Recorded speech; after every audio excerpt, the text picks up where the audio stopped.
Pero además dice, y saeta de salud contra Siria. Porque herirás a los sirios en Afec hasta consumirlos. Declaración del profeta de Dios. Y declaración de Dios. Porque la saeta es de salud de Jehová. Y la saeta de salud de Jehová es inseparable de las consecuencias de esa saeta que se dispara. Porque Dios está involucrado en ella. Porque el nombre de Jehová está involucrado en ella. Y porque no puede Dios involucrarse en algo para que no pase nada. Porque nunca fue así, ni lo es, ni lo será. Y tornóle a decir, toma las saetas. Así que había sido disparada una. Ahora dijo, toma las saetas. ¿Cuántas? Dijo, las saetas. Plural. Obviamente, más de dos. O por lo menos dos. O más. Y luego que el rey de Israel las hubo tomado, díjole, hiere la tierra. Ya estaba la ventana abierta. Ya estaba el método establecido. Ya estaba la tarea iniciada, pues había sido disparada la primera y la rúbrica y la identificación de Dios estaba en la boca del profeta. Saeta de salud de Jehová. Pero no como que hiera el aire. Saeta contra Siria, porque ese era el problema puntual. Ese era el problema puntual que había que resolver y que Dios lo tenía resuelto. Y que el profeta, en obediencia a Dios, habla según Dios en la solución que Dios había establecido para ese caso puntual. Y luego que el rey de Israel las hubo tomado, díjole, hiere la tierra, y él hirió 3 veces y cesó.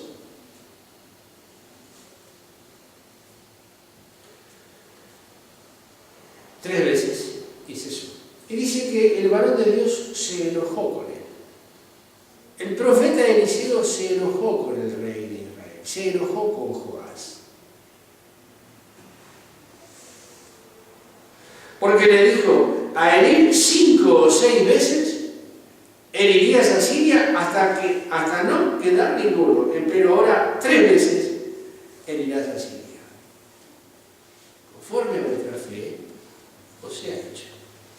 Pero si le dice hasta 5 o 6 veces, obviamente, una sencilla deducción que no exige mucho esfuerzo, sin ningún esfuerzo, ya vemos que hay por lo menos 5 o 6 saetas.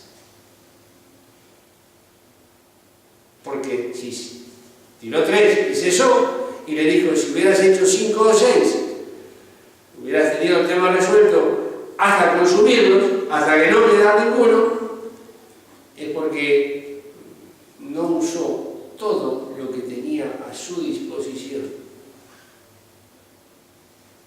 para la tarea provista y prevista por parte de Dios y confirmada a través de su siervo. Obviamente, al final del versículo 25 dice, 3 veces lo batió Joás y restituyó la ciudad de Israel. Los sirios, 3 veces. ¿Qué es lo que le había dicho el profeta? Entonces, hermanos, las cosas que antes fueron escritas, esta es una de ellas. Esta es una de ellas. El arco y las manos del profeta identificadas con las manos del rey. Ahí tenemos identificado al Señor mismo en las manos de Dios y la promesa de Dios. ¿Qué es lo que hace imprescindible tener eso para que la oración identificada en cada una de las saetas se dispare? La oración tiene tiene razón de ser en función de la promesa y del que promete, si no, no tendría ningún sentido.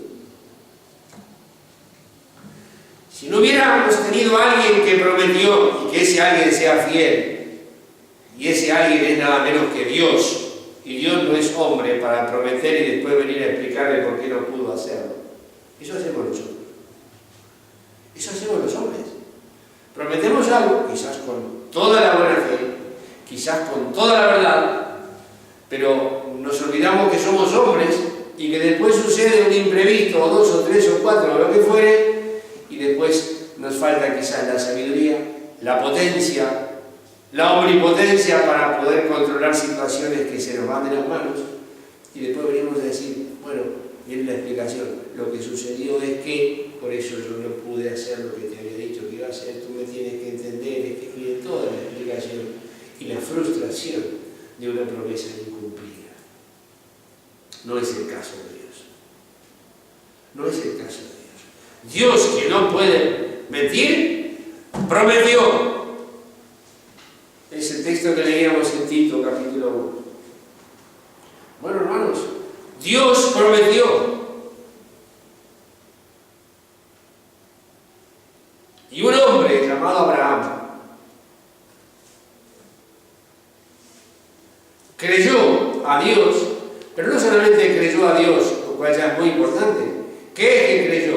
Creyó que era poderoso para cumplir lo que había prometido. Haré de ti una nación grande. Serán benditas en ti todas las familias de la tierra. Sara tendrá un hijo.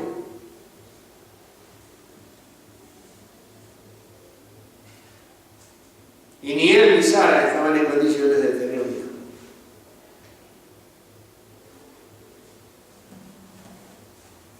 No consideró su cuerpo ya de edad muy avanzada, ni la matriz muerta de Sara. Pero creyó que era poderoso para cumplir el que lo había prometido.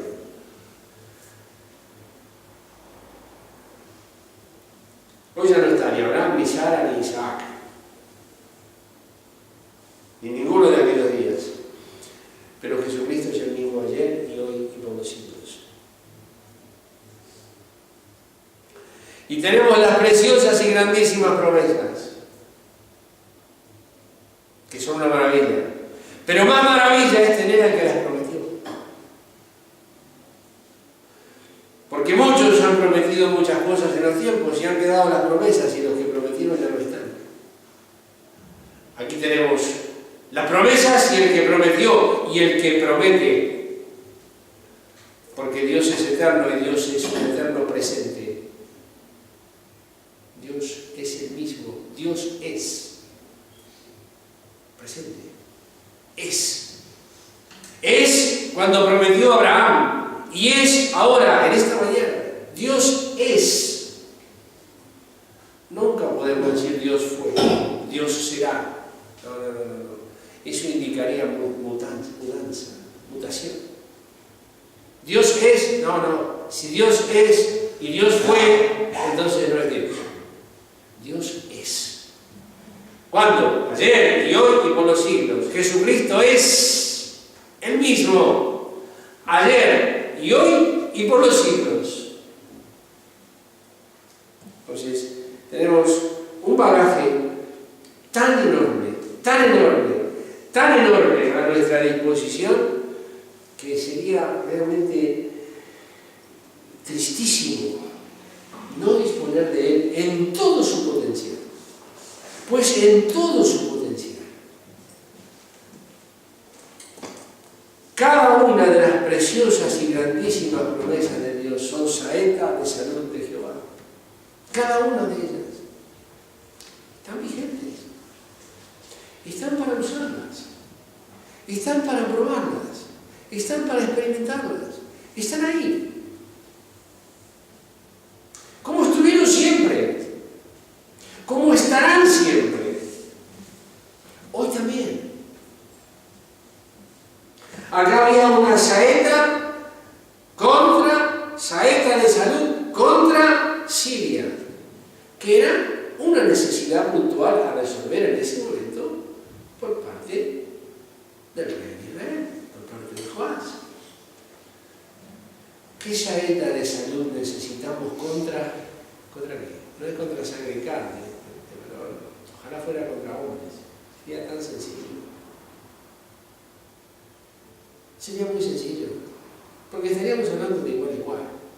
Si fueran contra hombres, los hombres son tan miserables como nosotros somos tan miserables como todos los hombres tienen la misma deficiencia que nosotros y nosotros que las de ellos, y estamos en un pie de igualdad.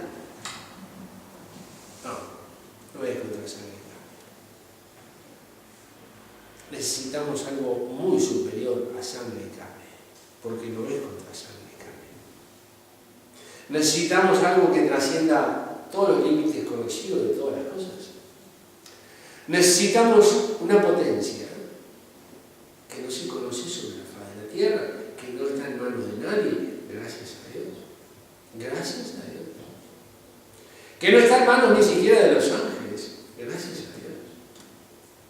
Esa sabiduría se la reservó para Él, no se la delegó a nadie. Nadie tendría la posibilidad ni la capacidad de administrar esa potencia que está a nuestra disposición. Y que en la carta a los Efesios, hermanos, vamos a terminar con esto. En la carta a los Efesios, el apóstol Pablo, en el capítulo 1, ahí nos destaca un aspecto, para tenerlo en cuenta también, si os parece bien esta mañana. Dice en el capítulo 1, versículo 17, que el Dios del Señor nuestro Jesucristo, el Padre de gloria, os dé espíritu de sabiduría y de revelación para su conocimiento, alumbrando los ojos de vuestro entendimiento, para que sepáis cuál sea la esperanza de su vocación y cuáles las riquezas de la gloria de su herencia en los santos. Y notemos lo que dice ahora. Y cuál aquella supereminente grandeza de su poder para con nosotros los que creemos, por la operación de la potencia de su fortaleza, la cual obró en Cristo, resucitándole de los muertos y colocándole a su diestra en los cielos, sobre todo principado y potestad, y potencia, y señorío, y todo nombre que se nombra, no solo en este siglo, mas aún en el venidero, y sometió todas las cosas debajo de sus pies, y diólo por cabeza sobre todas las cosas a la Iglesia, la cual es su cuerpo, la plenitud de aquel que hinche todas las cosas en todos. Pero el corazón del pasaje, de esta porción, dice en el 17, que el Dios del Señor nuestro Jesucristo, el Padre de gloria, os dé espíritu de sabiduría, para conocer, alumbrando los ojos del entendimiento, conocer cuál aquella supereminente grandeza de su poder para con nosotros los que creemos.